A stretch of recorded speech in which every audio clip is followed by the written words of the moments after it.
예.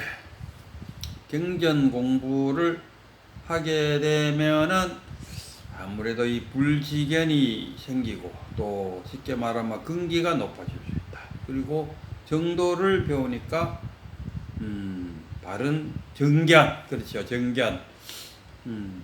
자신의 그 번뇌망상인 줄 아는 힘이 생긴다. 이런 이야기입니다. 우리가 경문각지로도 이 참나를 볼 수도 있어요. 그 불법을 전혀 모르더라도 우리는 이야기 많이 하지 않습니까? 그 자기 친구 따라 절에 왔다가 큰 스님의 법문을 처음 듣고 턱 깨쳤다. 계속 그 법문을 들으러 다니는 그 친구는 못 깨쳤는데 오늘 처음 온 그 사람이 큰 스님의 법문을 듣고 턱 깨쳤다. 뭐 이런 경우도 참 있어요. 있어도 법문은 비록 처음 들었지만 그 사람이 갖고 있는 근기는 상근기였을 가능성도 있어요. 우리가 이 해능도 그렇지 않습니까? 해능도 나무하러 다니는 나무꾼이 그 탁발하러 다니는 어떤 스님이 그 마음을 내도 머무는 바 없이 마음을 내라. 응무소주 이생기십니다. 그 한마디에 탁 깨쳤는데 아무런 뭐 없으면은 탁 깨쳤겠습니까? 그하고 볼 생각나는 게 어느 스님이 있었는데 이거는 뭐 일자무시 머리에 뭘 애운다는 것도 거의 안 돼요. 그래도 자기도 깨치고 싶어 갖고 큰 스님한테 찾아가니까 즉심 불심이다. 즉심 불심이라는 그 화두를 하나 더욱든 그래갖고 늘상 즉심 불심이다 하는 것만 외우고 다니면은 그래도 깨달을 것이다. 그래갖고 정말 자나깨나 즉심 불심을 외웠는데 이 사람이 그 즉심 불심을 어떻게 받아들였나 하면 집신도 불신이다. 집신이 불심이다. 그래요. 그러다가 어느 날 나무 메고 내려오다가 넘어져갖고 집신이 하늘에서 툭 떨어져갖고 자기 머리를 탕 때릴 때 깨쳤다. 뭐 이런 이야기다. 그 스님 이름이 석두든가 그렇다네.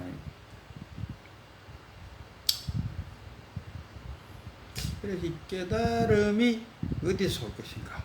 저도 그 깨달음을 지금 지금 우리가 유마경을 통해서 제 유튜브를 봐주시는 그 유튜버들에게 내가 어떻게 한번 깨달음을 줄까 그 생각을 갖고 있다 보니까 어쨌든 그 유마경 공부하다 보니 벌써 총 14품인데 지금 어느덧 7품 관중생품에 왔어요. 그리고 이 관중생품 중생을 관하다 이런 이야기. 이때 관자가 깨뚫어 본다. 그래갖고 그 유마경이 하는 말이 그 보살이 중생을 볼 때는 있어도 있다고 생각하지 마라. 그런 식으로 이야기합니다. 있어도 있는 것처럼 보지 마라. 그 부처님도 그렇다니까. 그 중생 하지만 이름이 중생이지 중생이 어디 있노? 부처 하지만은 부처가 어디 있노? 부처를 모양이나 소리로 들으려면은 외도이다. 어떤 고정관념을 갖지 마라. 이러잖아. 고정관념. 이게 무아지 않습니까? 무아. 이 무아가 그럼 내가 없단 말이가? 이렇게 어때 갖고 어떤 그런 뜻의 무아가 아니고 고정되어 있지 않는 나. 우리가 컵이 하나 있다고 생각해보죠. 컵은 거기에 만약에 물이 담겨 있거나 아니면 커피가 담겨 있다면은 그 컵은 더 이상 다른 무엇으로 쓸 수가 없다니까요. 그러나 컵이 텅 비어 있을 때 거기에는 물 담아갖고 마실 수도 있고 커피 담을 수도 있고 뭐 콩을 담아 놓을 수도 있고 용도가 다양합니다. 텅 비어 있을 때 바로 무아라는 게 그런 뜻이 차원이에요. 무아 나라는 게 없기 때문에 내가 텅 비어 있기 때문에 그 학교에 가면 학생이 되고, 또 버스를 타면은 승객이 되고, 가게에 가면 손님이 되고, 식당 가도 손님 되고, 뭐 집에 가면 아버지도 되고, 또 자기의 형님 만나면 동생도 되고,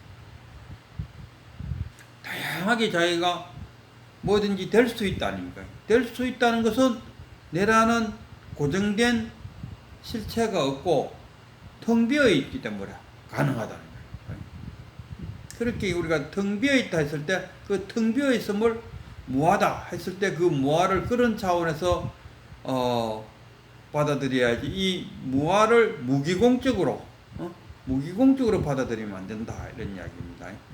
그리고 무하에서 텅 빈 거기에서 반야의 지혜가 나와서 한욕따라 삼막삼보리를 얻는다, 이런 이야기 아니겠습니까? 그래갖고 지금까지 이제 그 7장이 관 중생편이었고 6장이 불가사의 편인데, 이 불가사의에 관해서도 이야기하면 그렇지 않습니까? 어린아이들은 호랑이와 토끼가 서로 친구가 되어서 놀고, 또 기차를 타고 우주로 여행 다니고, 그런 어린아이들한테는 그 사사무이지 않습니까? 사물과 사물의 부딪힘이 없이, 그 계좌 씨앗 속으로 코끼리가 들어가고, 우리 지금 핸드폰 속에 온 세상이 다 들어가지 않습니까? 이게 하음의 세계라. 그런데 그 아이들은 동화책을 읽으면서 그리 재미있어 하는데, 우리는 어떻게 해서 토끼하고 사자하고 같이 놀 수 있느냐, 이 말도 안 되는 소리 하지 마라 하고, 그것을 이해가 안 되는 것은 뭐가 생겼기 때문에, 나라는 나 아상이 생겨버렸다. 나라는 실체를, 고정된 나를 만들어 버리니까 가능하지 못합니다. 그 숭상 스님이 선의 시계 해갖고 이렇게 이쪽에 오른쪽부터 해서 90도, 180도, 270도, 360도 이렇게 끊습니다. 그러고 이 선에 들어가면은 90도까지 올라오면은 다리가 뭐 하늘이요, 하늘이 다리다. 올라오면은 하늘도 공하고, 이제 그 180도까지 오면요, 하늘도 공하고 다리도 공하고 물도 공하고 모든 게 다 공했다. 그리고 이제 270도에 오면은 물이 산으로 춤을 추고, 뭐 산이 물 위를 걸어 다니고, 이 사사무예가 되는 거죠. 그리고 360도로 이제 완전하게 돌아오면은 대아, 산은 산이요, 물은 물이다, 이렇게 실체를 만들면은 없다는 거. 그래서 그 실체를 얻고 이 참나를 이야기할 때 고정된 내를 없애버려요. 내가 무아라는 생각을, 고정되어 있지 않다, 내가 고정되어 있지 않다. 고정되어 있지 않다는 것은 뭐 달리 말하면 텅 비어 있다.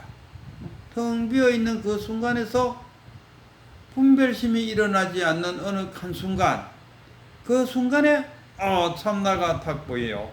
작용하는 거기에 작용을 하는데 분별심 없는 작용이 탁 일어났을 때, 예를 들어 갖고 그 누가 자기 이름을 뒤에서 부를 때 하고 또는 예 하고 탁 뒤돌아보는 그 순간, 거기만큼은 분별심이 없는 상태죠.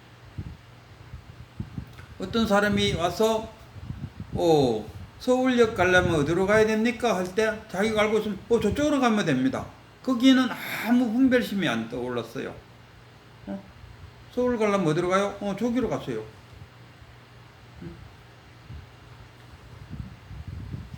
그게 분별심이 없는 상태였다. 그게 뭐냐? 그게 불심입니다. 불심. 우리가 그 마음 켰을 때 만법 기일, 만법이 하나가 된다. 하나, 일심 아닙니까? 하나가 됐다. 그럼 일심이 또, 그 기일심이 또 어디로 가느냐? 만법 기일인데 그 하나는 다시 또 어디로 갑니까? 기일처. 하나는 또 어디로 갑니까? 했을 때? 하나는 둘로 갈라지죠. 뭘로? 중생심과 부처심으로 둘로 가죠. 하나의 진여문과 생멸문으로 갈라진다니까. 그래서 또 수없이 쫙 갈라지는. 그래서 우리가 그 일심 속에는 부처도 있고 중생도 있다 이런 이야기입니다. 부처도 있고 중생도 있고. 그러면은 중생심을 내면 뭡니까? 중생에게 빠지는 거고, 불심을 내면 내가 부처가 되는 거라. 그러니까 내가 중생이 될 수도 있고 부처도 될 수 있으니까 고정되어 있는 중생을 어딨냐 이거. 부처도 마찬가지고. 그리고 부처님도 그랬죠. 나는 그 중생한테 한 명도 내가 구제한 사람이 없다. 왜? 중생이어야 내가 구제하는데 중생 구제하려고 보니까 다 부처더라고요. 부처인데 또 부처를 어떻게 만듭니까? 그래서 부처님이 중생 구제하려고 보니까 다 부처더라. 모든 중생 했을 때 이 모든 중생은 뭡니까? 자기 자신의 원내망상을 말합니다. 내 말고 너를 내가 중생으로 보는 게 아니고 나 자신의 원내망상 그 전체를 중생으로 본다. 그 원내망상이 없으면은 내가 부처잖아요. 그래서 부처님은 중생 하지만 다만 이름이 중생일 뿐이다 이렇게 봅니다. 그래서 이 참나는 어디서 오느냐? 분별심 없이 탁 작용하는 그 작용하는 거기에 참나가 있다. 이 참 도에 대해서 도는 헤아려서 나아갈 수 있습니까? 개구즉차 헤아려서 나아가면 이미 어긋나 버린다 이런 이야기입니다. 이거는 탁 그 분별심 없는 그 자리 탁 한번 가서 텅 빈 마음이 돼갖고 스스로 그 자리에서 탁 체험할 때, 착 체험할 때 이거네. 여러 번 우리는 참나를 봐요. 누가 이 꼬리를 콕 찌르면은 거기서 본다 아닙니까? 이거 뭐 분별해서 보는 건 아니잖아요. 자연스럽게 참나의 작용에 의해서 그게 우리 참나를 체험하면서도 이게 뭐 참나인가? 자신의 어떤 신비스러운 불가사의한 뭔가를 육신통 아니면 오한과 육신통이 열려야 깨달았다, 참나다 뭐 이런 식으로 생각하다 보니까 늘상 참나를 사용하면서도 참나를 못 찾아갖고 참나 찾는다고 예를 쓰고 있는데, 참나라는 그냥 분별심 없이 탁 작용되는 그 순간이 바로 참나 아닙니까? 참나라는 것은 모양이나 이름이 있는 게 아니고 분별심을 갖지 않고 딱 행에 작용되는 그때가 바로 그게 참나입니다. 딴 데서 참나 찾으면 영원히 못 찾습니다. 누가 와서 잘하는 교 같으면 서울역이 어디 있습니까? 저깁니다 하는 그 작용이 바로 아무런 분별심이 없잖아요. 분별심 해갖고 답하진 않았다 아닙니까? 분별심 없이 딱 행해지는 배고프면은 밥 먹고, 목마르면 물 마시고, 화장실 가고 싶으면 가잖아요. 만약에 안 간다든가 이런 거는 벌써 하면 뭡니까? 거기에 분별심이 들어가 버리고, 그런 분별심 없이 그냥 혼자 이래 집에 가만히 있는데 목마르다. 그냥 냉장문 열고 물 마시죠. 이거는 그게 뭡니까? 그게 참나입니다. 그 이상 그 이하의 아무것도 없어요. 거기서 이게 참나구나.